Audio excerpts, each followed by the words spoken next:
Okay, we are going to begin our regular September 17th school board meeting. Want to first start by just thanking everybody for coming out. It's always exciting to have some students in the bunch, and we have some College of St. Scholastica students and some East High School seniors who are here for a class as well. So I want to thank the students for being here. We've kicked off our school year and into our 2 weeks now, so we're looking forward to our updates from our students on what's going on at our high schools. And I just hope everyone's had a great start to the school year. We're going to begin with roll call, and Clerk Oswald, if you could do the roll call, please.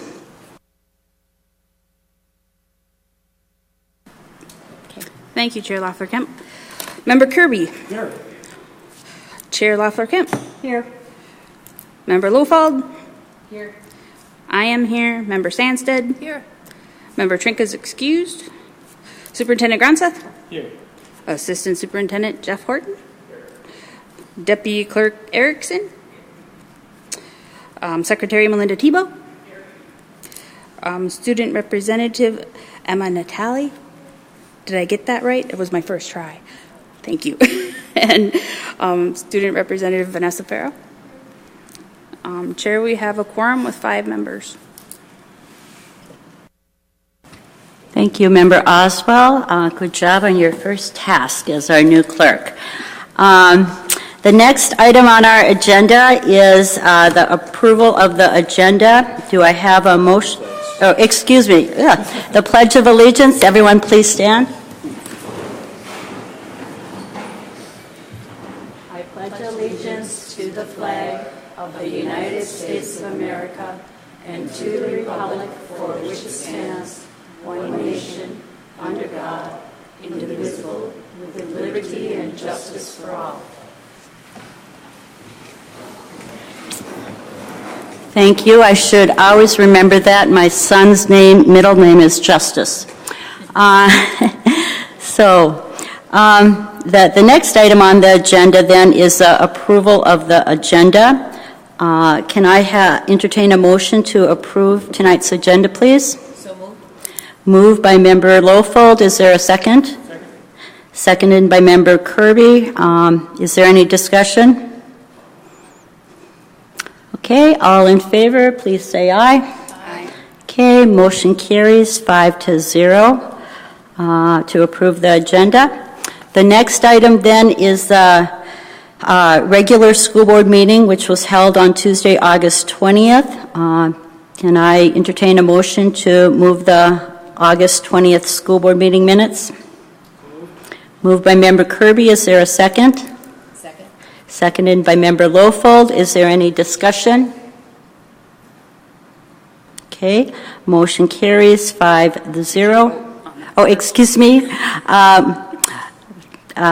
All in favor, please say aye. Aye. Okay, motion carries 5-0. Thank you.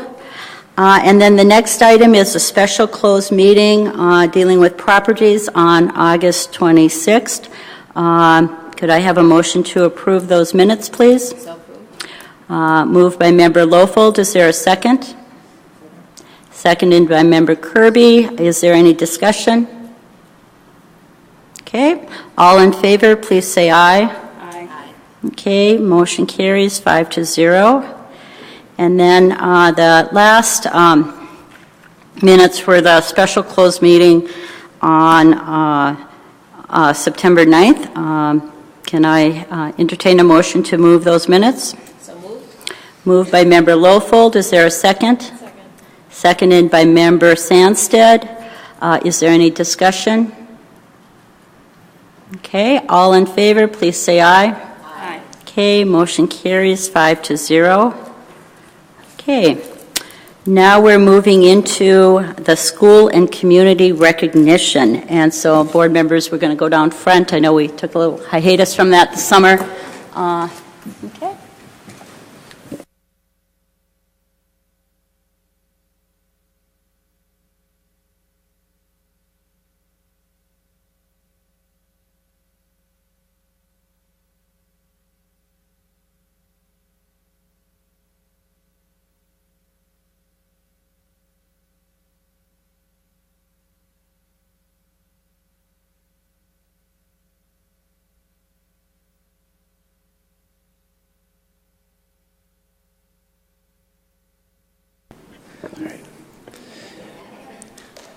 Members of the board, this month I'm pleased to introduce Helen Klana from Glenfield High School.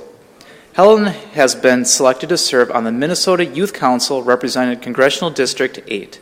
The council is a collaboration of youth and adults working together to empower and mobilize youth across the state to exercise their voices, opinion and ideas, and take action on issues affecting youth. The Minnesota legislature formally recognized the work of the council in 2013, passing into law the Minnesota Youth Council Committee Bill. This established the Minnesota Youth Council as an official legislative committee, creating a system for youth to provide advice and recommendations to the legislature and the governor. Helen has been involved in advocacy and organizing for about 2 years. She is the social media lead for Students Demand Action and is on the Take Action Minnesota Duluth core team. Congratulations, Helen, and best wishes as you serve this important role.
Okay, a little technical difficulty. Some people know I grew up in a family of 10, so I probably could have spoke really loud, but I'm glad that we got this together.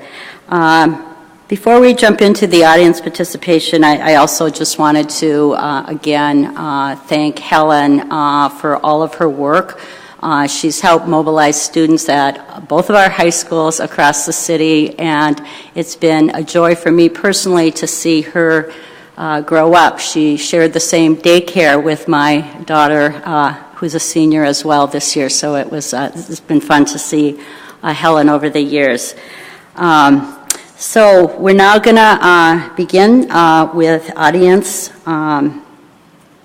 participation, and before we do that, Clerk Oswald, if you could read our statements, please. Welcome. Information you need to know when you sign up to speak at board meetings. Persons wishing to address the school board must sign in prior to the meeting, listing their name, address, and the matter on which you will speak, located right over there. If you have any handouts for the board, please give them to our school board assistant, Melinda Tebow, at the computer back there. Persons addressing the board will speak in the order in which they signed up. Each person addressing the board will have exactly 3 minutes or so. Persons addressing the board may not merge their time in order to allow one person to speak for more than 3 minutes. The clerk of the board, that would be me, will start the stoplight timer at the start of each person's time. A green light means go, a yellow light means to start wrapping up, and a red light means to stop. Persons addressing the board shall confine their comments to matters pertaining to the agenda or relevant matters of administrative concern. Now, Member Lofald will read our 11 tools of civility. And this code was developed a while ago by a community group called Speak Your Peace, the Civility Project. We will build on our shared beliefs and values of unity, high achievement, and responsible use of resources to create Duluth Public Schools and classrooms that are safe, supportive, and inclusive. We will work to inspire every student to achieve their potential and prepare students to lead productive, fulfilling lives as citizens of Duluth and the wider world. So we have 11 tools of civility. The school board recognizes these tools and as increased opportunities for civil discourse in order to find positive resolutions to the issues that face our community. The tools are pay attention, listen, be inclusive, don't gossip, be agreeable, apologize, give constructive criticism, take responsibility, be honest and care for others, and show your evidence and share your reasoning.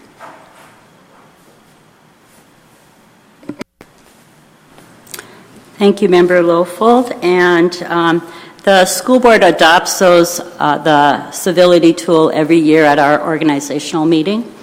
We reaffirm them every year at our organizational meeting.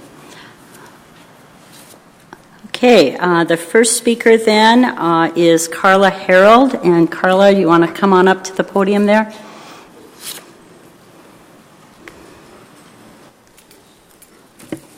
Hello, my name is Carla Harold and I'm a teacher at Denfeld High School. This is my third year at Denfeld after a 7-year stint as the curriculum specialist for reading at the Duluth schools. And what I've learned is that teaching is a lot more demanding than it was even 8 years ago. That's why I'm grateful for the staff members at Denfeld High School who worked really hard to honor our school goal of creating welcoming and safe environments for our students and our teachers and our families.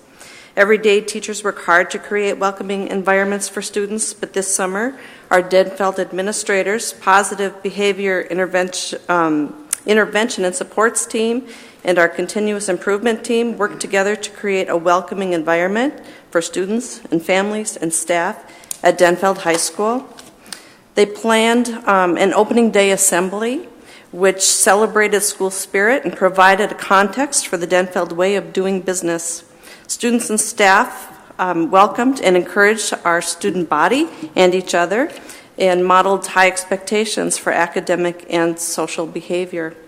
They provided common language for how we interact with one another at Denfeld, including definitions and practical examples to show Denfeld students how they can soar through spirit, opportunity, achievement, and respect. They provided ready-made lessons to teachers to use with students that celebrated all the great ideals Denfeld stands for, as well as clear expectations for behavior that produce academic and social success. And they regularly ask for feedback on everything they do, because their goal is to make Denfeld the best school possible for students and families and staff. Everyone is heard, and everyone has a voice. The message: Denfeld High School is an awesome place to be, to learn, and to work, a place where everyone who enters is important and honored for who they are. Thanks for your time.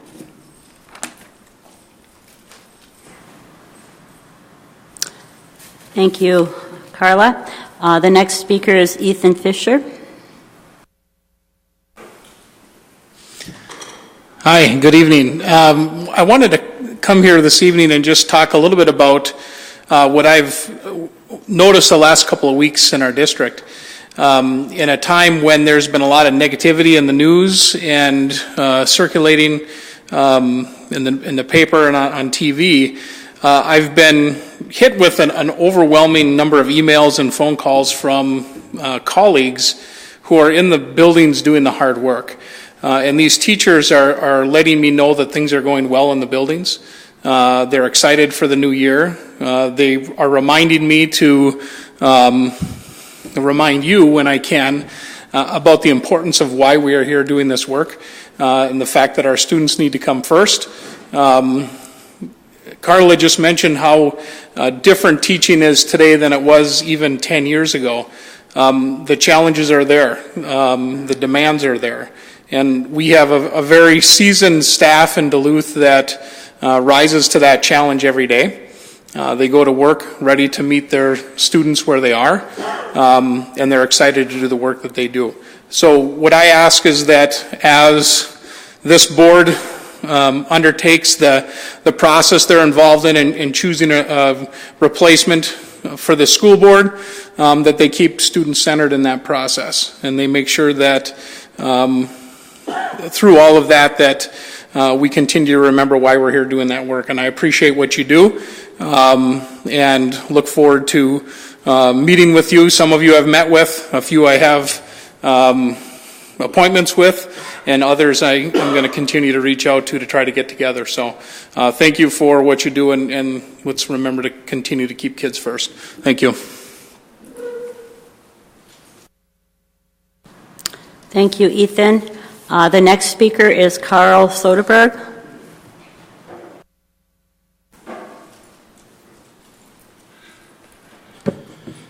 All right, thank you, board members, and Superintendent Gronseth, Assistant Superintendent Horton, and directors. My name is Carl Soderberg, and I teach social studies in the district's online high school, Academic Excellence Online, otherwise known as AEO. As an online teacher, I have an office at the Duluth Area Learning Center, and I've been affiliated with the ALC program for the past 4 years. I appreciate the opportunity to share some of the positive things that have been happening since the start of the school year. AEO has enrolled more than 500 students in the past 10 days. Most of our students also attend Denfeld and East, but we are seeing increased enrollments from students whose home schools are outside of the district. As of this morning, 18% of the students across my 4 classes are from districts other than ISD 709, a trend that I hope continues in the future. This fall, we have received a few calls from administrators in neighboring districts, and their messages share some commonalities. First, they're impressed with our programming. Second, the word is out. Their students know that an online option exists through the Duluth Public Schools, and they're requesting to take our classes. And finally, other districts want to replicate what we have and are researching their options. This is a testament to our teachers. Like all of Duluth's teachers, we have passion for our subject matter. And because our classes are online, we have to be very responsive to the needs of our students and families. Our students can choose to engage with the curriculum at all hours of the day. Their learning does not necessarily follow the traditional school schedule. And because of that, many of us find ourselves responding to emails, sending texts, recording personalized videos, and providing student feedback during all hours of the day, including weekends. I envision AEO being used as a tool to ensure that we are providing equal opportunity to all students across the district, regardless of boundaries or the brick and mortar schools that they attend. Thanks.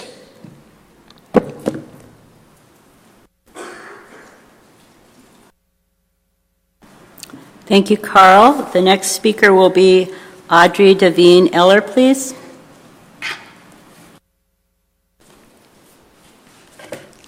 Hello, I'm Audrey Devine Eller, and I speak tonight on behalf of the Duluth NAACP Executive Committee and Education Equity Committee. Thank you for your service on the board. We passed 3 motions this week, all of which have been forwarded to you all by email, but I read them now for the public. 1, the Duluth NAACP Education Equity Committee urges the school board to include at least one of the following questions focused on equity in its interview process for the vacant school board seat. How have you connected in the past with communities whose basic educational needs are not being met, and how will you advocate for those groups in the future? As a school board member, how would you use your leadership to reallocate resources to students who need them most? What is your experience advancing equity and inclusion?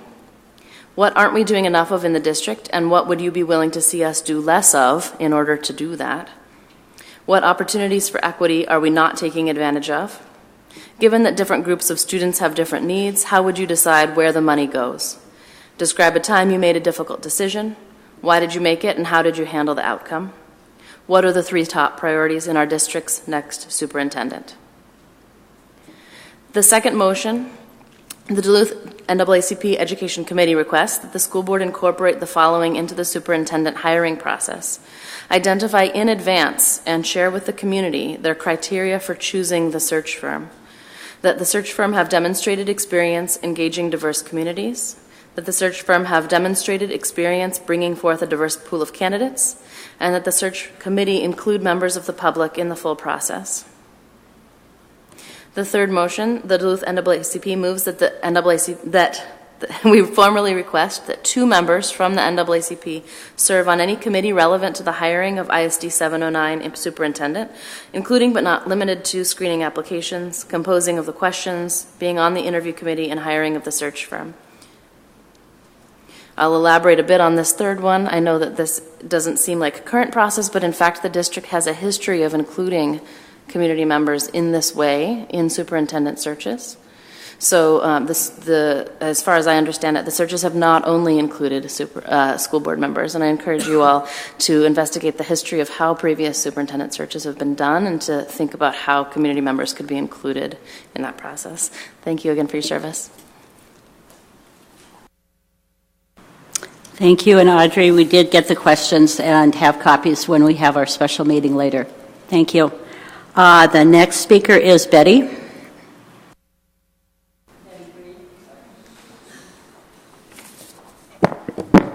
Chair Loeffler-Kent, Superintendent Gronseth, and members of the school board. My name is Betty Green. I've spoken many times about the importance of educational equity and will continue to do so. Improved educational outcomes need to be the focus of the district administration and the school board. I strongly encourage you to heavily consider equity issues as you choose someone to replace Josh Gorham on the school board and as you choose a new superintendent. Transparency is also vital for the public support of the school district. Please be as open and transparent with communication as possible during the superintendent search, in internal communications to board members, at board meetings, and with the public. I understand that members of the African heritage community have been extensively involved in previous superintendent searches. I encourage you to reach out specifically to underserved communities for involvement in all aspects of the search. I echo the request by the Duluth chapter of the NAACP to have representation in all functions, including but not limited to choosing the search firm, composing interview questions, screening applications and determining who to interview, and conducting the interviews. I also request that members of the Duluth Indigenous community be represented in these same functions. Finally, I urge you to take seriously the suggestions made by Josh Gorham in his editorial comment in Sunday's paper. Thank you. Thank you, Betty. The next speaker is Salam Witherspoon.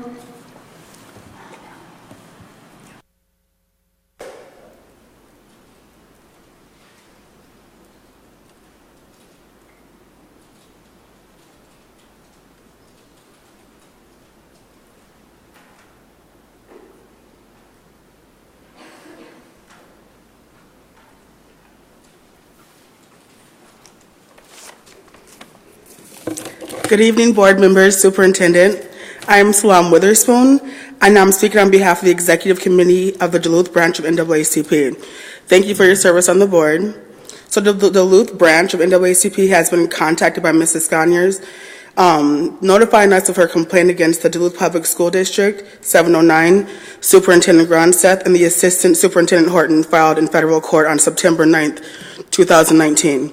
The Duluth chapter of NAACP has agreed to look into the situation involving Mrs. Sconiers, consistent with our mission, that is to ensure the political, educational, social, and economic equality of rights of all persons to eliminate race-based discrimination.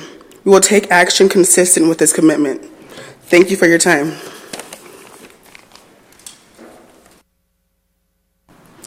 Thank you, Salam. And the next speaker is Claudia Washington.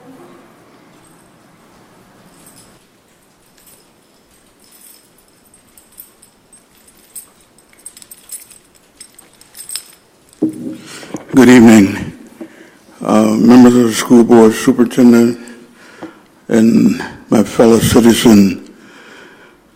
I'm speaking on behalf of a taxpayer, a longtime community activist, longtime supporter of the Duluth School Board. I am troubled by what I see happening here, and probably for a long time in the 709 school district. I know, having served on the Education Equity Committee, that the school board adopted a policy to recruit, to hire, to train, to promote, and retain people of color.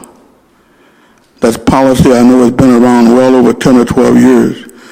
I watched the most recent years, as I'm saying recent years, maybe the last 10 years, where we've had people of color who had administrative positions who were not taken care of in accordance to the policy of the school district. I notice how the school board and the school administration make all kinds of exceptions in their hiring practices. And yet when it comes to people of color, there seems to be very little tolerance in terms of to train and maintain and promote people of color. So I'm concerned about that. I ask you to re-examine that policy and ensure that you are meeting that requirement that you supported, supposed to support, the policy that you have in place to deal with the issue of people of color. I also am concerned, as I have for years, about how well this school district is educating our kids of color, and particularly African American. I mean, it seems like to me we just give lip service to it. I know most of the members on the school board and administration, and they laugh in my face and they talk about making the commitment, but the results to me leave a lot to be desired. Again, I strongly urge you to exercise your responsibility and meet the needs of all of the kids in the school district. Thank you very much.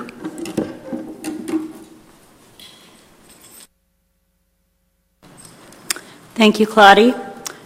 Could you check to see if there's any more speakers that have signed up, please?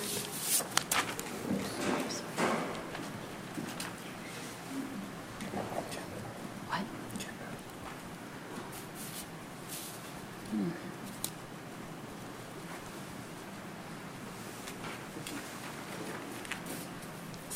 Okay, the last speaker is Kevin Square Brown, and just for people who maybe just entered, if you did want an opportunity to speak, there's a sign-up sheet down there. You have 3 minutes. Kevin? Good evening. My name is Kevin Square Brown, and I'm here speaking on my own behalf tonight.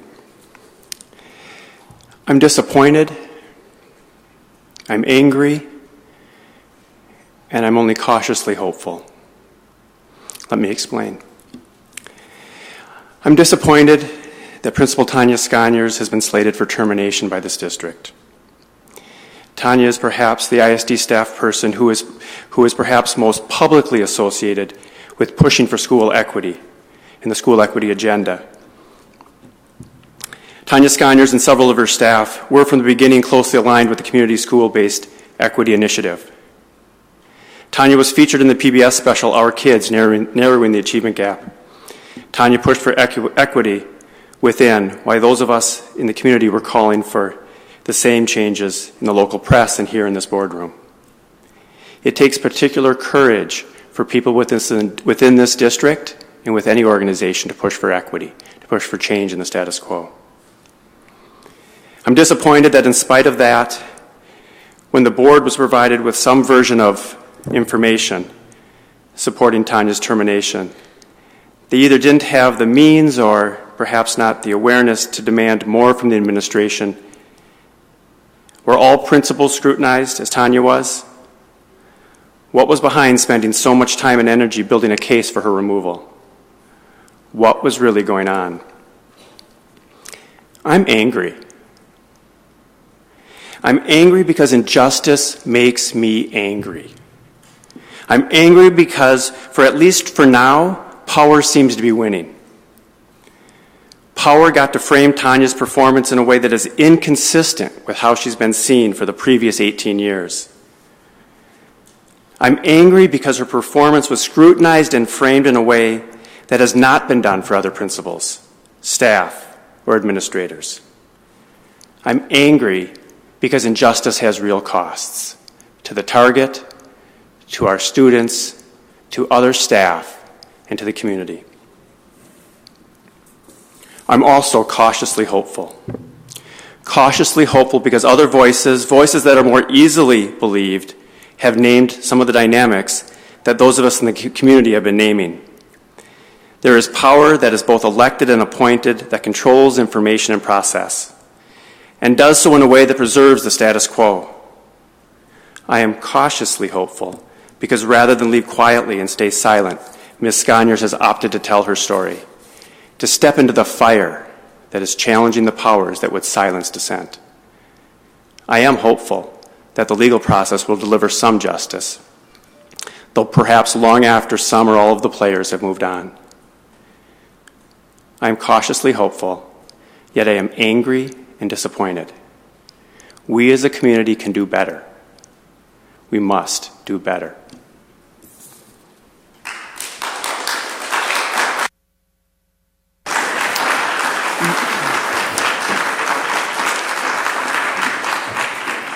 Thank you, Kevin. And then the next, is there any others? Do you want to just double check there? Thanks. Okay, great. Thank you. Okay, the next item then is reading communications, petitions, and there were not any this month. And so we'll move on then to the report of the superintendent. Superintendent Grunset. Thank you, Chair Loeffler-Kemp. School has been in session for 2 weeks already, kind of hard to believe. It's great to have all of our students and all of our staff back. I've been in so many schools and seen our students engaged and our teachers hard at work and our paras and everyone else who serves our students. Our enrollment numbers for this year look solid, slightly above projections actually. There are a few more adjustments to be made before the official count happens on October 1st. There's another important piece that I want to talk about regarding fall and enrollments and signing up for things. I'd like to remind everyone of the importance of filling out applications to receive free or reduced price lunch services. And there's a couple of reasons for this.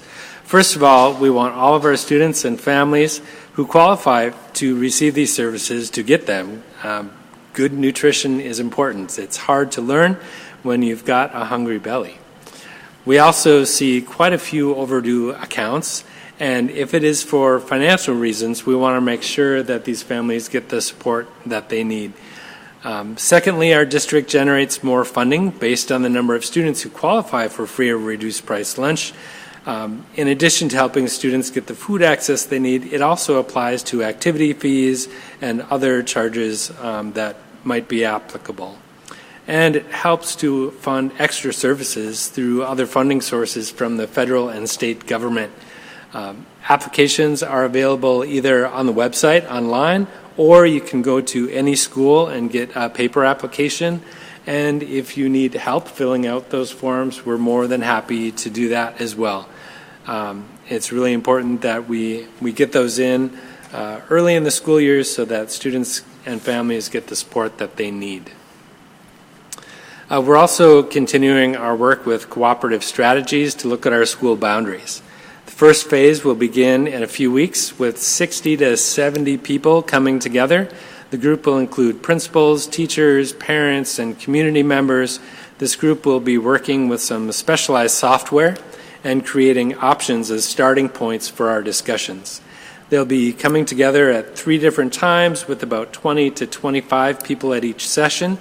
We still have a few seats open if there are people interested in serving in this first phase and are interested in GIS software. They can contact my office and we can fill up those seats. Phase 2 will begin in November with focus groups that will review the options that have been created and they will provide feedback and further suggestions. The board will also review those in November. And then public meetings will be held for more feedback in January. At that time, there will also be options to fill out surveys and to review all that information online as well. And we'll be spreading the word about these meetings through all of our communication tools. But of course, when that time comes, we're hoping that everyone reaches out and makes sure that we have as many people participating in January as possible so that we can bring the best possible options to this school board after that. Regarding the district's equity framework and tool for equity accountability, we're continuing implementation efforts. Last year, we really focused on district staff and principals, and this year, we're bringing it to our continuous improvement teams, which now include parents on those teams. The continuous improvement team at each site will receive training on the use of the tool this year, and the purpose behind this is to really guide our decision making with all students in mind to ensure that our programs, our policies, and our procedures are not causing inequities. In addition, a number of our school sites have also made plans for staff development in the areas of trauma-informed instruction, specific interventions, culturally responsive pedagogy, and we plan to discuss more of these plans during next month's school board committee meetings when we'll be reviewing our North Star assessment data and our school improvement plans and district plans as well. So it is time for the students to give their first official report of the school year now that school's in session. And I'm not sure who will. Do you have a preference? Who wants to go first? It looks like Vanessa Farrell from East is. All right. We're going on our third week of school at East. And our first week, we had a hound pack to guide the freshmen as needed. And we also had a welcome back assembly to get the students excited for the new school year. National Honor Society has officially begun, which means students can start getting help from NHS tutors, and with that, Saturday school also starts soon. Next week, we're having homecoming week. To celebrate, Association is putting on activities the whole week, including a fun assembly at the end of the week. On Friday the 27th, East is hosting the homecoming and Hall of Fame game versus Denfeld, and there will be tailgating before that. So I encourage you all to go to the game. It'll be fun.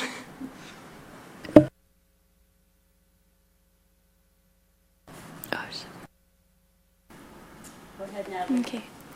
As school has started, we are officially getting back into the swing of things. Every class, every day, for the first week of school, our teachers gave mini lessons about our motto, SOAR, which stands for Spirit, Opportunity, Achievement, and Respect. By doing these lessons, our students were able to learn helpful learning techniques, acceptable behavior, and what it means to be a Denfeld hunter.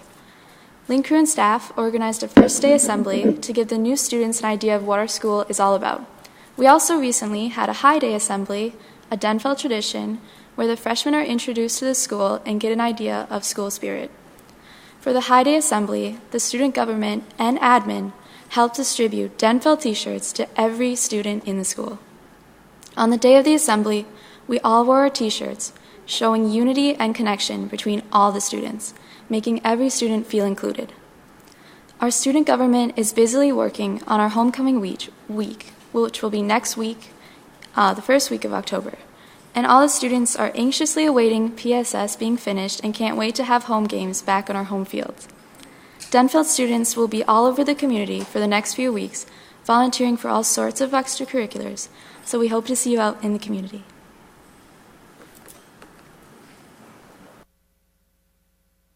Thank you, Emma. Mr. Superintendent Grunstead, okay. Just wanted to make one comment about the PSS.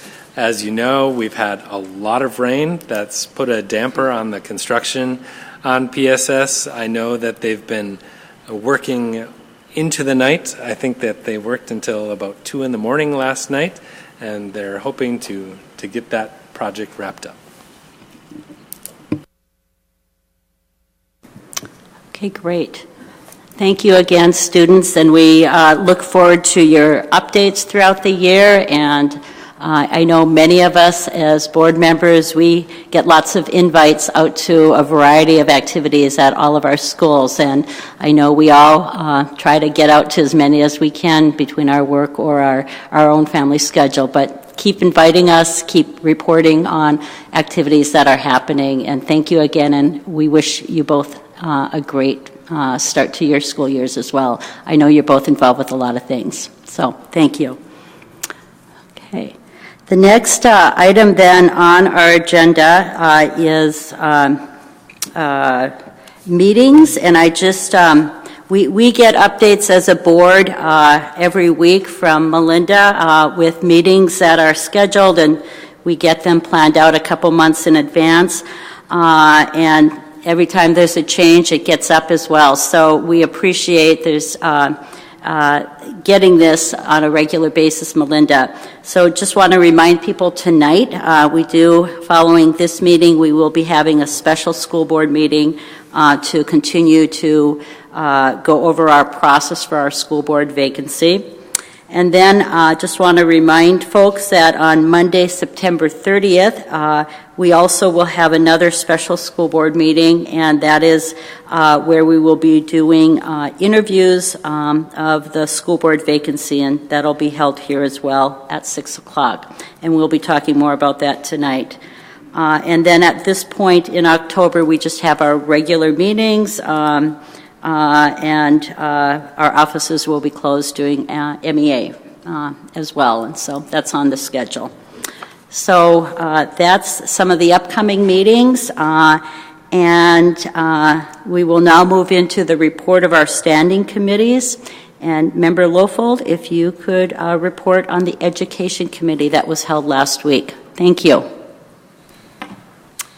Thank you, Chair Loeffler-Kemp. I'll give the report as they come up to the table. We hold an educational committee meeting the second Monday of the month, so September 9th we met at 4:15 right here. I invite any and all of you to come and be a part of the listening of our education committee meeting, or to tune in and subscribe to ISD 709 on YouTube and watch them there. We always start out with informational items, and so last week we started with Assistant Superintendent Report Jeff Horton. He highlighted just some site celebrations, like just the welcoming back and the staff and the students returning. He also highlighted the Safe and Welcoming Schools update, the MTSS leadership updates, the new principal orientation, the non-certified back-to-school kickoff, and also the 3D coaching education for the coaches in the school district. And he gave a shout out to the ALICE trainers for their updates on new ALICE training, and a shout out to kindergarten teachers. And that was Assistant Superintendent Jeff Horton's report, and it's recommended that the Duluth School Board receive this as informational. We then went on to just approving a grant application. This is just an application. It hasn't been awarded yet. And so we are looking at Nathan Glockley at Stowe Elementary going to the Irving Community Club for $1,200 for the 5th grade Wolf Ridge trip that they'll go on. And it's recommended that we approve that Principal Glockley will go forward with that grant. We had an action item, just one, a presentation by our Head Start. The Duluth Public Schools Head Start program has an opportunity to provide transportation to 4-year-olds that are enrolled in Head Start and on the school. And they are on district buses during the upcoming school year. Head Start children will be allowed to ride school district K through 5 buses if this waiver tonight is approved. To be clear, this busing opportunity is for children who are 4 by September 1st and are enrolled with the Head Start dollars. Children who are 4 and enrolled in the Duluth Public School preschool through school readiness may also ride the K-5 buses. However, we only need approval tonight for the Head Start children to ride without monitors or restraints. And we had a presentation from, Sherry Williams and Coordinator Kathy Barrett to, just really give us the details on there. So therefore, they are asking to waive the regulations for restraints and monitors for the Duluth Head Start program. And it's recommended that the Duluth School Board approve that when we approve the Education Committee. We also had some information on Policy 521. It's Student Disability Non-Discrimination. It's a revision, and we're asking for the revision of Policy 529. And attached, we saw the 529 updates, and we gave some feedback, and we went back and forth, and we are recommending now this is the second reading for Policy 521. We have a resolution to approve tonight, board members. It's Resolution E-9-19-3675, whereas Minnesota Statute 465.03 requires a school district to accept grants by resolution expressed in the terms prescribed by the donor in full, and whereas acceptance of the grant in accordance with the donor's terms is in the best interest of the Duluth Public Schools, now therefore be it resolved that the Duluth Public Schools does accept the below described grant from said organization in accordance with the terms set forth wherein. Be it further resolved that the Duluth Public Schools wishes to extend its grateful appreciation to this organization, and this is a grant in the amount of $5,000 from the Northland Foundation for our pre-K through grade 3. Funds will be used to support the ISD 709 P3 leadership team strategies and goals. I move Resolution E-19-3675. Okay, it's been moved by Member Lofold, seconded by Member Sandstead. Is there any discussion? I'm just going to make one comment that we've been very fortunate to receive many grants to help enhance and develop many of our pre-K programs, and so this is nice to have an additional one as we've worked over the last couple years to merge our preschool programs all together. So thank you. Any other discussion on this? Okay, it's been moved by Member Lofold, seconded by Member Sandstead. All in favor, please say aye. Aye. Okay, motion carries 5-0. You can go on, Member Lofold. That brings me actually to the end of the Education Committee report. We concluded the meeting and just knew that we have some future policy updates, that next month we'll also go over the North Star Accountability update, and we'll hear from the 2019-20 school improvement plans from Assistant Superintendent Horton. So that concludes. I move acceptance of the Education Committee report tonight. The Education Committee has been moved by Member Lofold, seconded by Member Sandstead. Is there any discussion on any items? Okay. Motion carries 5-0. Thank you again. Oh, excuse me. Why am I doing that? Okay. All in favor of the Education Committee, please say aye. Aye. Okay. Motion carries 5-0. Thank you again, Member Lofold, for your great update. Now we will move on to the HR Committee, and thank you again, staff.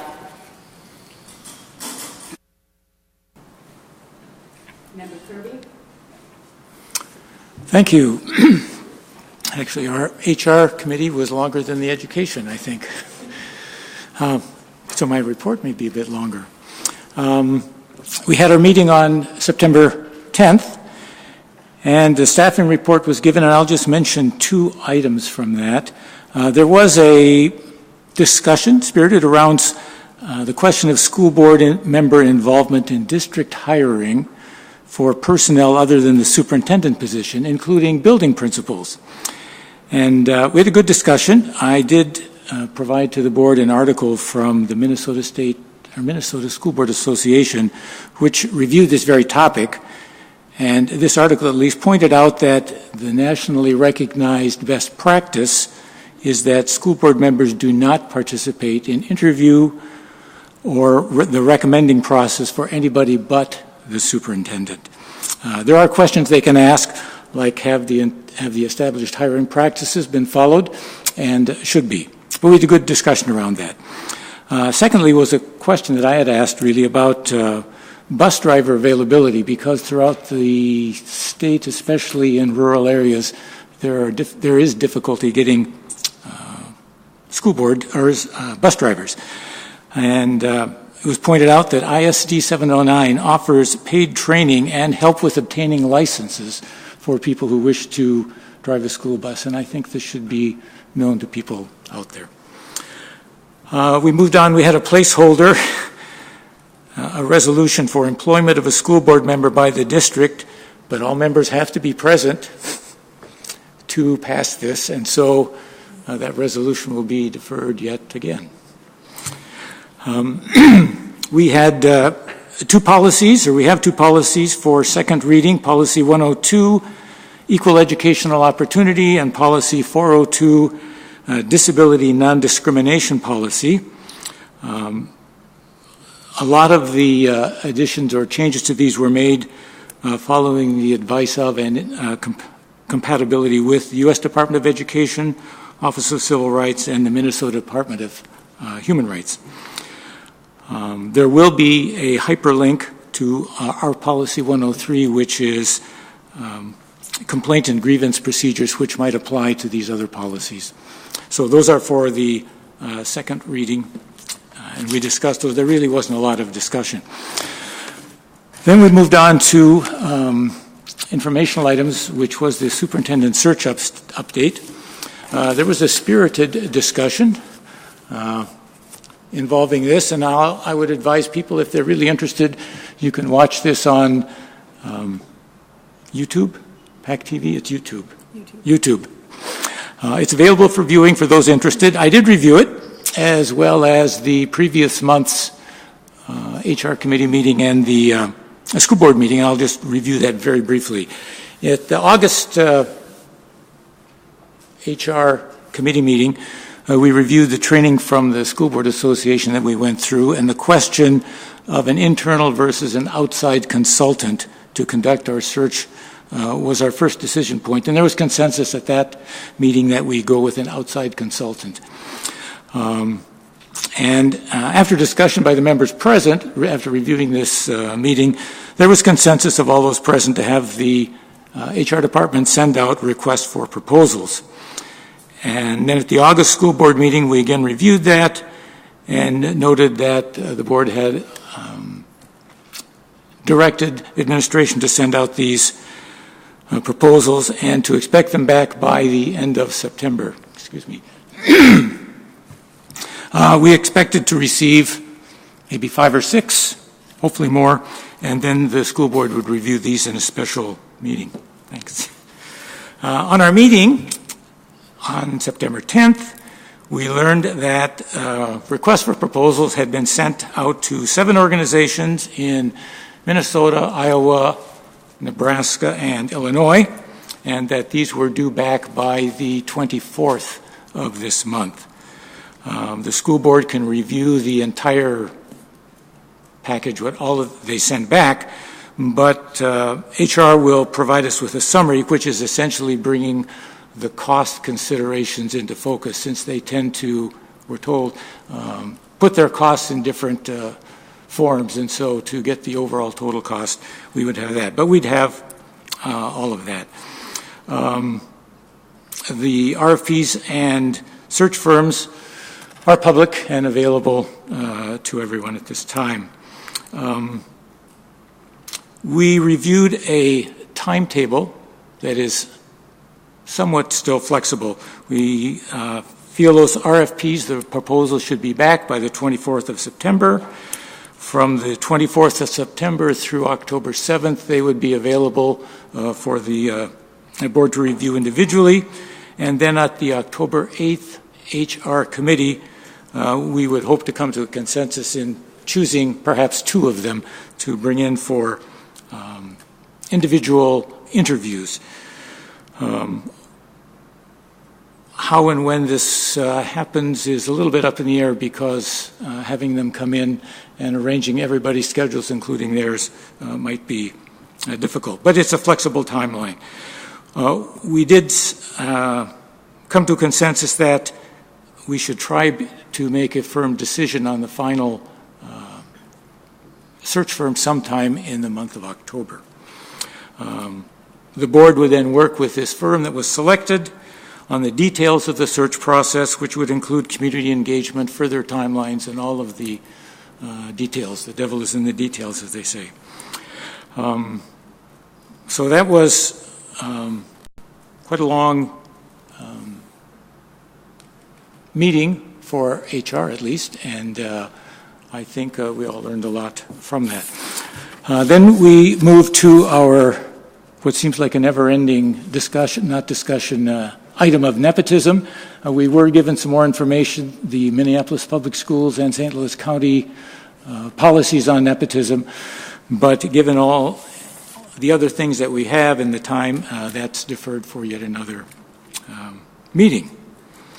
So that is my review of the HR committee meeting, and I move acceptance of that. Thank you, Member Kirby. It has been seconded by Member Sandstead, but we realize that the approval, we need to actually go back because it wasn't a placeholder like it was last month. It was an action item. And so we need to, the approval of the employment of school board members, we need to have a motion to table that definitely till we have all members present, and a vote on that before we approve the whole report. So moved. Okay. So moved by myself, which I can, and seconded by Member Sandstead to table indefinitely the item A, approval of employment of a school board member by district, resolution HR 9193660. I think you have to say when you're postponing it to. Should we do it on the 30th? Yeah, that would be a special meeting, so we can do that on our September 30th meeting. So if that could be noted in the minutes, Melinda. So we will table this until the September 30th special meeting, and hopefully everyone will be here. So it's been moved by myself, seconded by Member Stanstead. Is there any other discussion? Okay. All in favor, please say aye. Aye. Okay. Motion carries 5-0. And then we'll go back to approving the HR report. It's been moved by. Okay. It's been moved by Member Kirby. It's been seconded by Member Sandstead. And is there any discussion on any items? And Clerk Oswald. Thank you, Chair. I just wanted to clarify the discussion that we had about hiring with principals and other positions. It was not my intent to say that school board members should be involved in that, and the information that Member Kirby provided was very useful in understanding that. The discussion that I had was wondering about the practice of hiring any position, but in particular I was referencing the assistant principal at Lincoln Park and allowing him to start before we even approve him next month. And I was wondering about is that normal, and should that be, considering that we're still responsible for him, yet we haven't approved the hiring and approved him getting a paycheck kind of thing. And so from the results of the discussion, I realized that I'm going to research this topic more, and hopefully other members, and perhaps discuss it at a future HR meeting, but share the information I find with my fellow board members to keep us all up to speed on what's going on. So. Thank you. Any other comments? Well, before we vote, I actually do want to have a comment on the superintendent search section, and I think it fits in with this right now. And I just wanted to say a couple things. One is that I think we all agree, and we've all as a board have agreed since we started this process on March 27th, when the superintendent gave his notice not to renew his contract, that we wanted to have a thoughtful, a thorough, an inclusive, a transparent process. And I think we've all agreed that we've wanted to have a respectful process as we have our conversations on this from the get-go back in April. Any potential candidate that might be interested in us is watching our process as well as the community. And so I believe that we have all agreed to having a thoughtful, thorough, transparent, and inclusive process.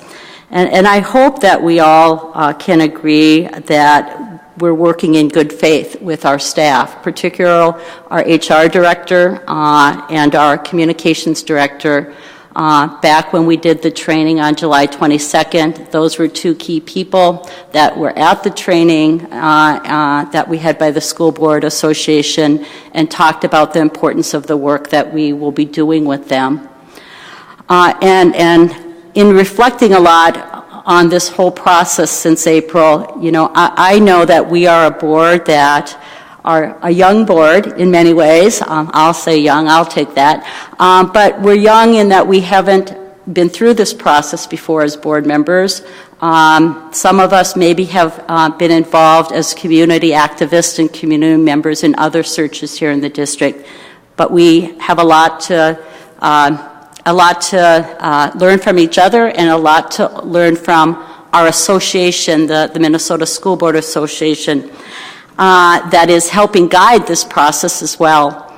And as the chair, I've been put in the position of helping to facilitate the start of this process, but in conjunction with working with our HR person. It's not my process. I've been following guidelines with the Minnesota School Board Association, and we've been having discussions since April at our HR and our meetings as well as our regular board meetings, as we've made just a couple really actually small decisions. And so I just, you know, want to kind of think about where we've came since March 27th. In April, we discussed having the School Board Association do a training with us that they have on the superintendent search. We brought that to our May meeting with the resolution that we as a board all voted to support that training, which then happened on July 22nd.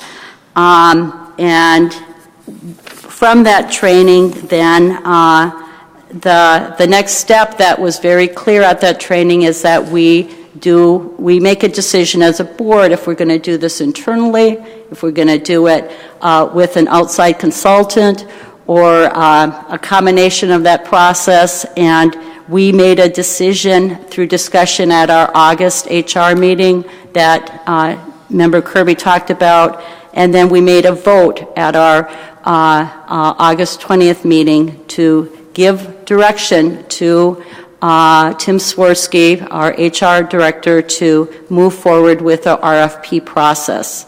And that is what has happened, and that is what we discussed then last week at the September meeting. And so this is a typical initial process that school boards use. It's not a unique process, it's a typical process that school boards use.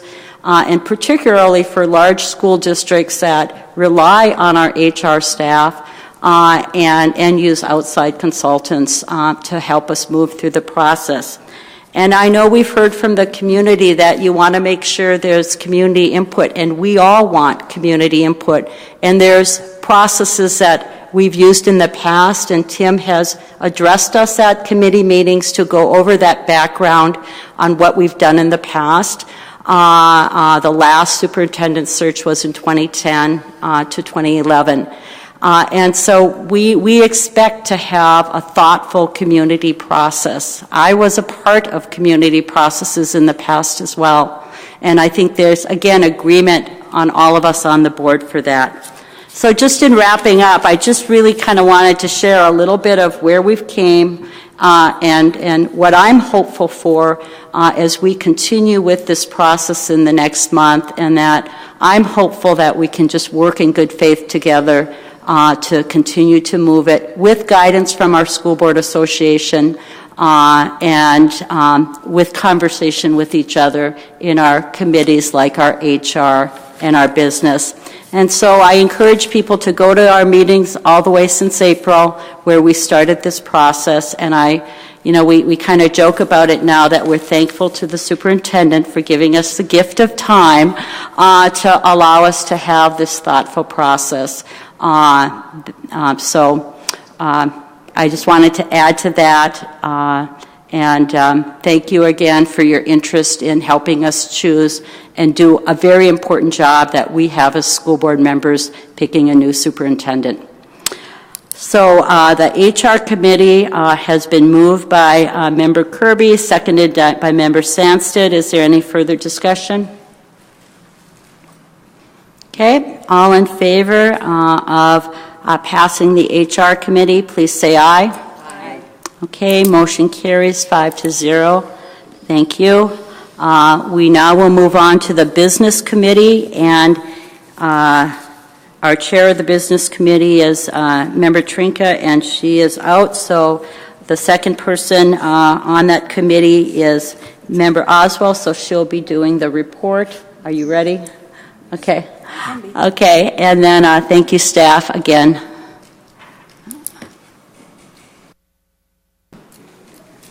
I hope the public will indulge me since I found out last minute that I would be doing this and had little preparation time, and I'm just learning this whole clerk business stuff too, so I have to write and think and discuss. So it'll be an intellectual challenge, and I hope I'll do good. I do have copies of all the resolutions, and that'll help. Great.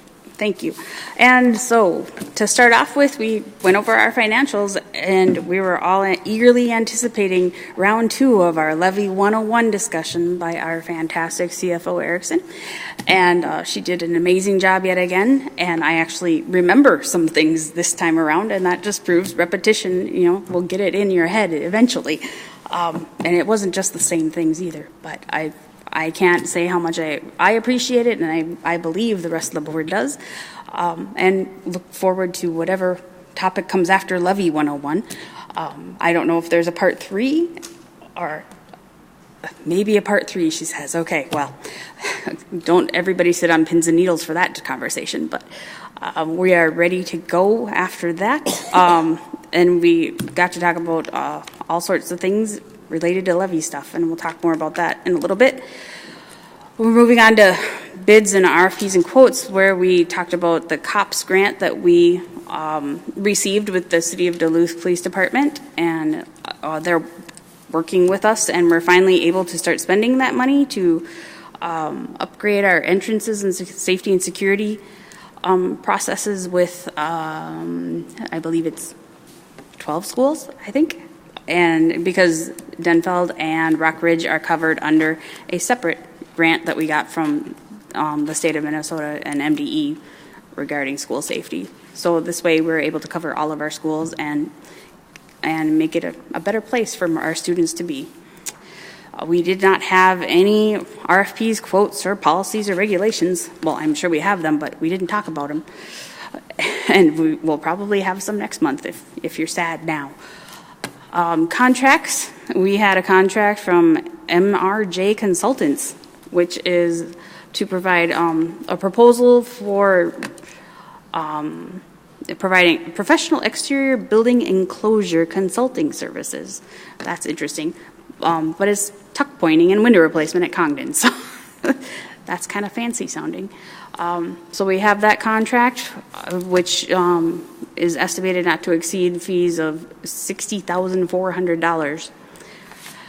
We also have a contract with Duluth Community School Collaborative, which we're paying them $94,000, so the collaborative themselves can be their own fiscal agent in monitoring 2 employees. And then we have a third contract with Jennifer Brown to provide some mental health services from October 1st through February 28th, which is kind of an odd time. I didn't really ask about that, but she'll be paid $65 an hour, not to exceed $33,000, to help with mental health programs and services within the district. I'm assuming, because nobody told me, none of the placeholders have anything in them. Thank you for that confirmation. So then we can move on to resolutions. And we have the resolutions of donations And, last month, this is where the internet kind of went out, so I'm just going to read off paper because we learn our lesson.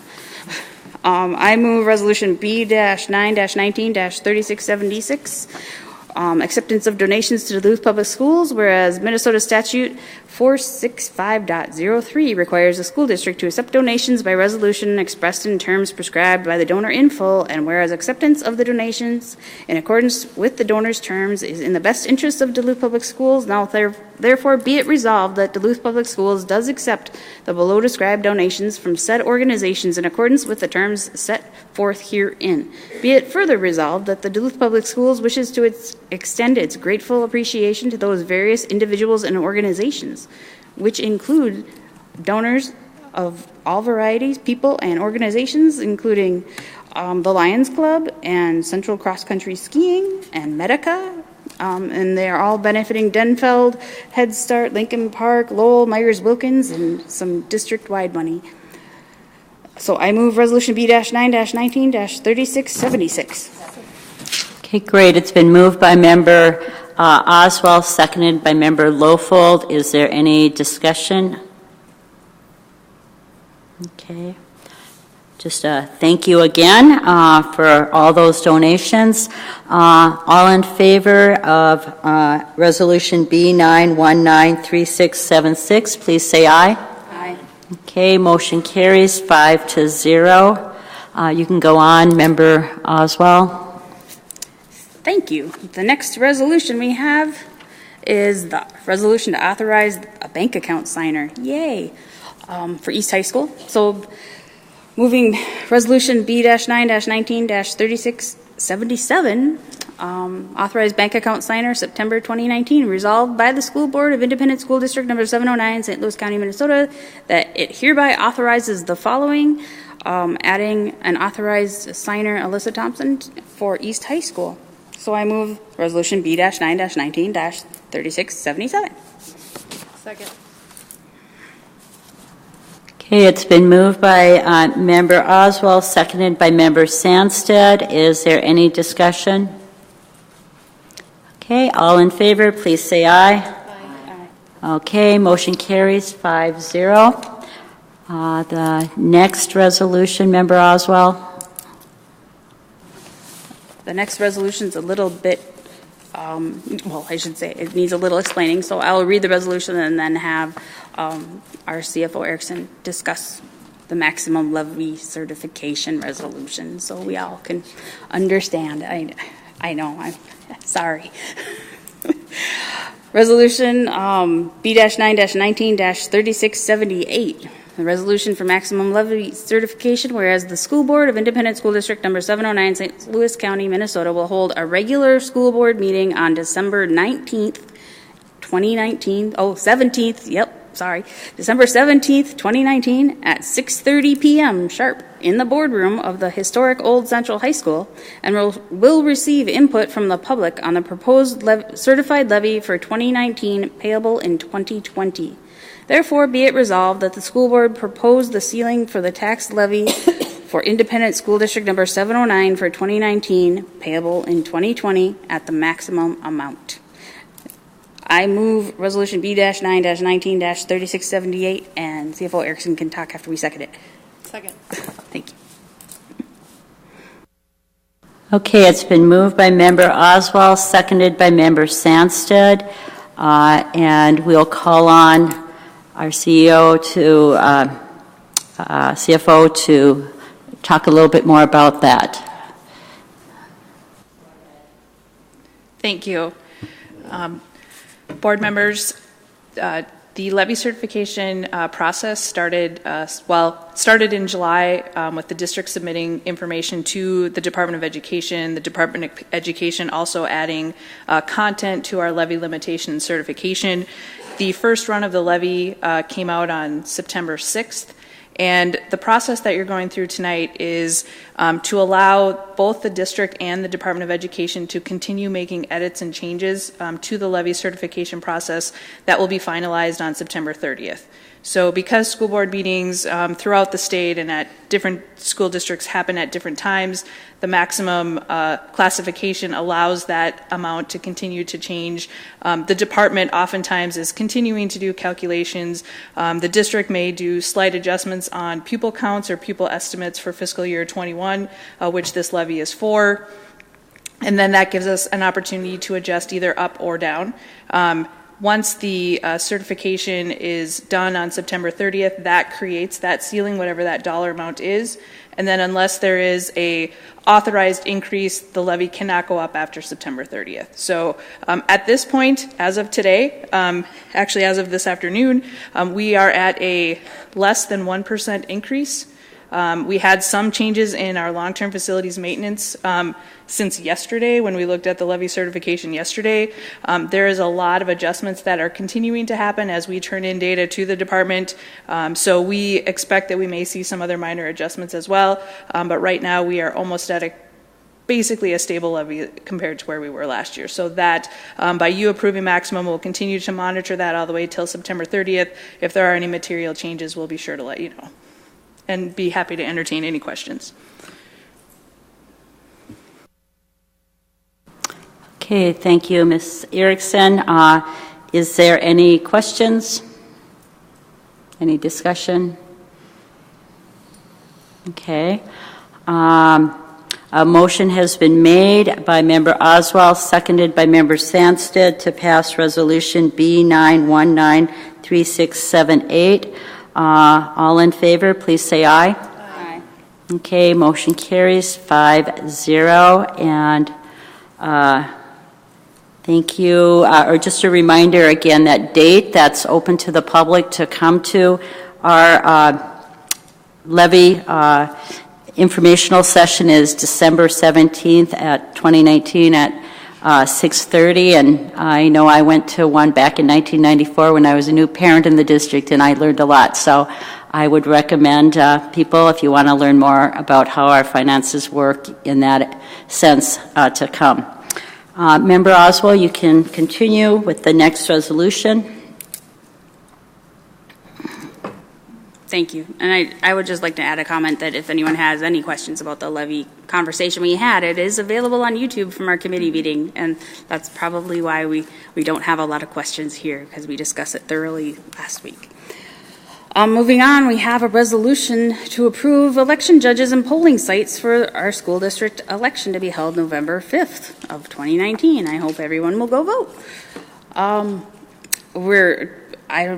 This is a lengthy lengthy. I would just do this right top. And so I just want you to know that you can go and look and learn exactly who will be the election judges at what precincts.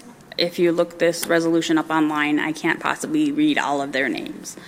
So I will move B-9-19-3679 by saying we want a resolution of approval of election judges and polling sites for the school district election to be held November 5th, 2019. Whereas Duluth Public Schools ISD 709 will be conducting an election on November 5th, 2019, and whereas pursuant to Minnesota statute section 204B.21, election judges for precincts in a school district election must be appointed by the board of that school district.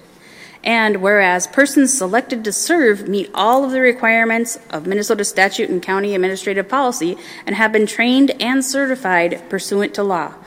Now, therefore, be it resolved by the School Board of Duluth Public Schools, ISD 709, State of Minnesota, as follows. 1. The individuals listed below are hereby appointed to serve as election judges for the school district election to be held on November 5th, 2019. 2. In the event circumstances require judges to be appointed in addition to the persons named in this resolution, the election clerk is authorized to appoint as necessary, provided the persons appointed meet all the requirements of Minnesota statute and administrative policy.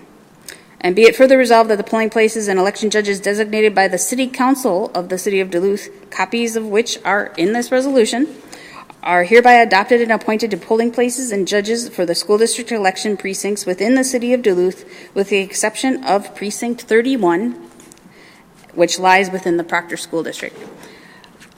This goes on to detail all of the election judges, including those in the city of Rice Lake, town of Gunnison, town of Lakewood, town of Normanna, and town of North Star. So I move resolution B-9-19-3679. Okay, it's been moved by Member Oswald, seconded by Member Lofold. Is there any discussion on resolution B-919-3679? Okay. Just a thank you to our county auditor and our city clerk for all the training they do with our election judges to help us out. My mom was an election judge for 25 years, so I respect that work. All in favor of resolution B-919-3679, please say aye. Aye. Okay, motion carries 5-0. Thank you for that lengthy reading, and you can move on to the next one. Member Oswald.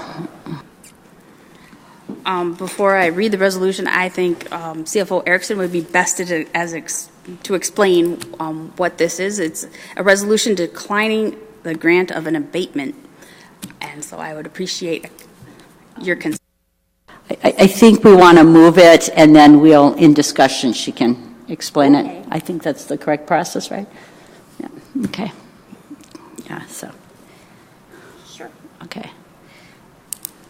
Oh, sorry. Okay, you have to listen to me read it first. Haha. Resolution B-9-19-3680.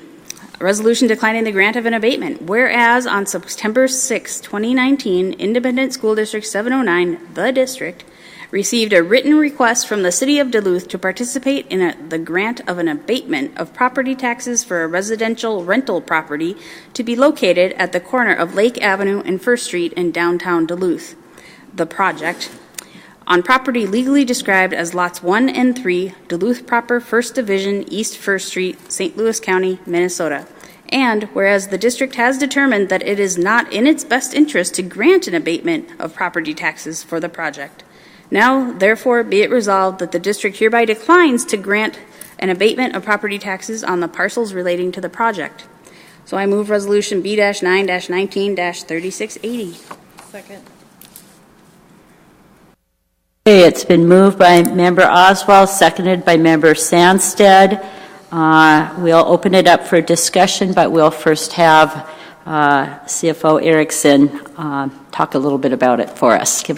Continue to give us more background. Thank you.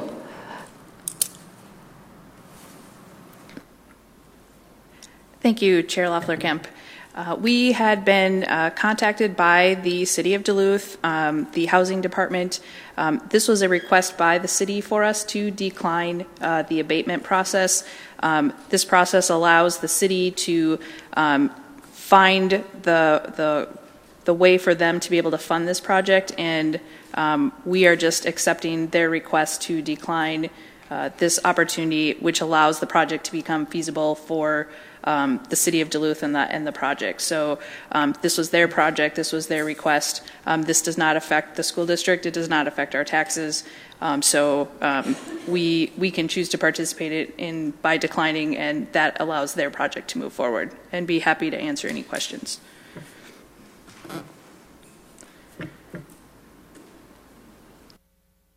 Okay, thank you, CFO Erickson. Is there any questions? Okay, we did have some good background at our committee meeting again, where a lot of discussions often happen. So it's been moved by Member Oswald, seconded by Member Sandstead, Resolution B-919-3680. All in favor, please say aye. Aye. Okay, motion carries 5-0, and we'll move on to, no, that was our last one, right? That was all there the you resolutions. Go. Great. Thank you. You did a great job there, Member Oswald, on all those resolutions. So if you want to continue back on the Business Committee report, thank you. Certainly. We had a number of expenditure contracts signed during August that are definitely helpful, and a lot of things for Staff Development Day and sign language interpreters, and safety film on windows with using the Minnesota Department of Education safety grant, and nothing out of the ordinary that I found. And then there's some no-cost contracts that we had. That is a lot of scrolling, so and I gotta find it. So just hold on a second.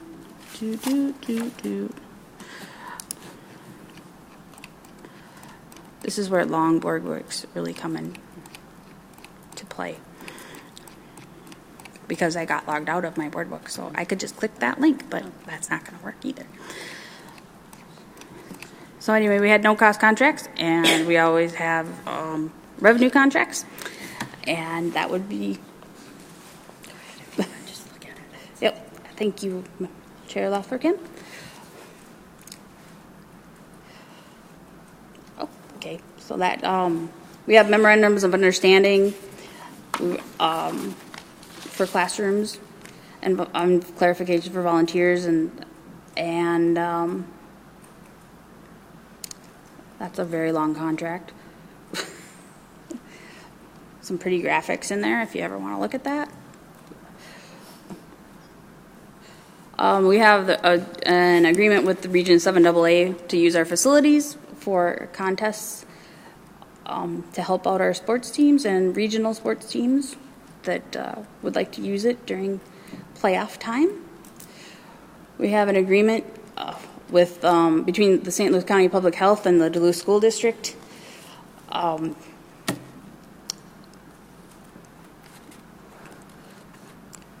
This is one I didn't read, so I'm reading it now. Nice. It's going to work with Lincoln Park Middle School to help plan a system of service delivery. So that's going to be helpful for Lincoln Park. And I'm probably boring everybody by just scrolling through these, but computers only go so fast. So those were no-cost contracts to the district, and that's really important because those are things that help our district without costing us any money, and I appreciate that immensely because, as we all know, money is not readily available all the time. Our revenue contracts, we've had to have a service agreement for the transportation of children and youth in foster care services, so we had to figure out those legalities and make sure that we're all up to snuff on that. And that was all that for that one. So yay us. We have come to almost the end because we had our wonderful, fantastic facilities report for August, which Mr. Spooner always does a great job, and he is very excited and thankful that our schools were nice and shiny for the return of students, and that there weren't any major things to happen, nothing unusual, and it was a really smooth start from his point of view. And then we had a property update of our properties that are still kind of just the same. Anybody who wants to buy Central, let me know. Well, we'll let the guy over there know anyway. Sorry. And so future items include, the naming requests. We did have a discussion about creating a process and a policy surrounding how we name facilities, as we have had a request to rename public school stadium, since each school seems to have their own stadium now, all uniquely named, and it was brought forward by the Denfeld Alumni Association. So we are in favor of forming a policy before we act on that, so that we can follow that policy and use it as an example in the process of renaming public school stadium. We haven't voted, but the discussion was supportive of creating a name or of renaming it, because it's no longer a public school stadium. It's really used for mostly Denfeld stuff, as East has their own field and is uniquely named itself. So that's a discussion that we will have at future board meetings in the business committee, and I think it's a fantastic thing for the Western community. For future items, we are going to talk about having a consent agenda, which is really fantastic because it will really cut these meetings down. Not that we don't enjoy sitting here and communicating what we do, but you don't always want to hear about every donation and every resolution that we have to read every month, and those are pretty standard, and we can highlight the highlights that we want out of them but not have to necessarily pass them every time, and just pull the items we wish to discuss. And then we'll have some policy updates. So I move the business committee meeting.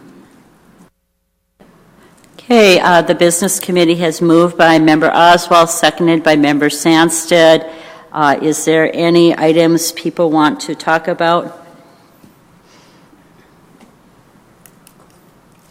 Okay.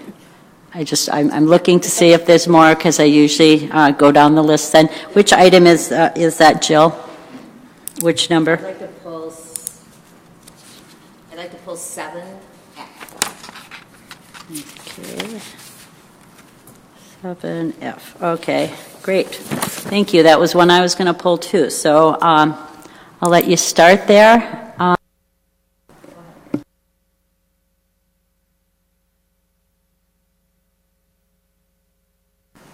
So don't get nervous, Mr. Spooner, since we both want to pull 7F. It's actually for a good cause. So 7F is typically the facilities management and capital project report that we get every month.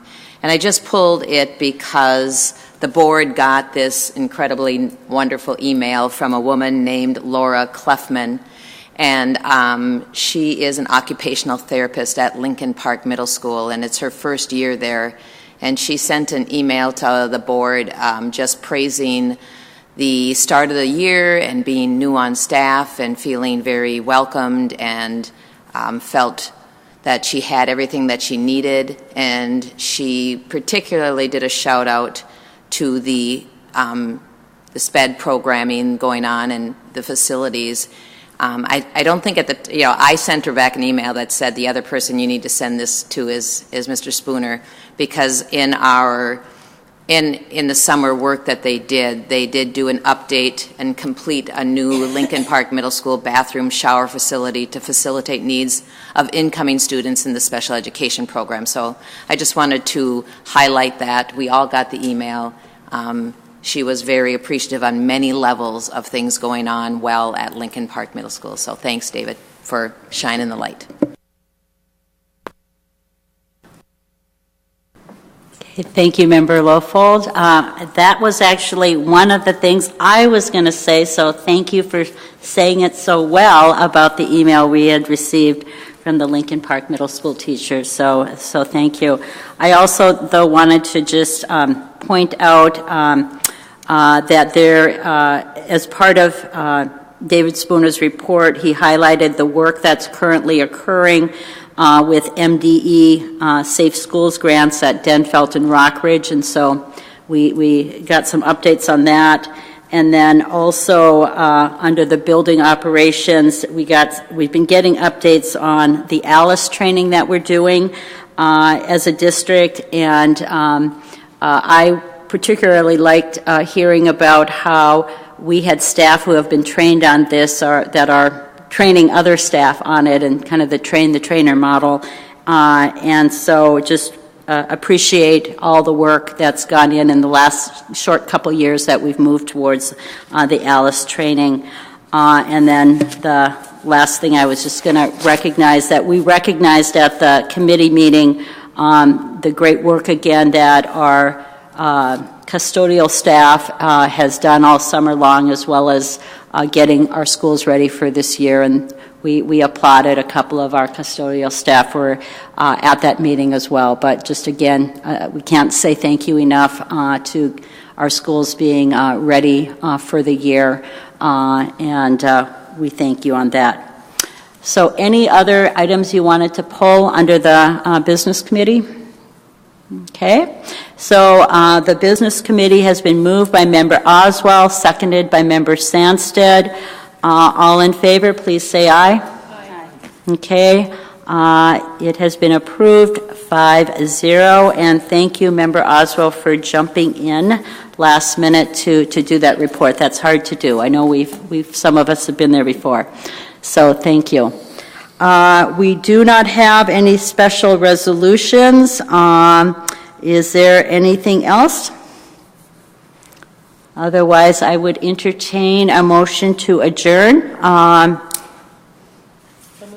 Moved by Member Sandsted. Is there a second? Seconded by Member Kirby. All in favor, please say aye. Aye. Okay, motion carries 5-0. Thank you all for being in attendance, and this meeting is closed.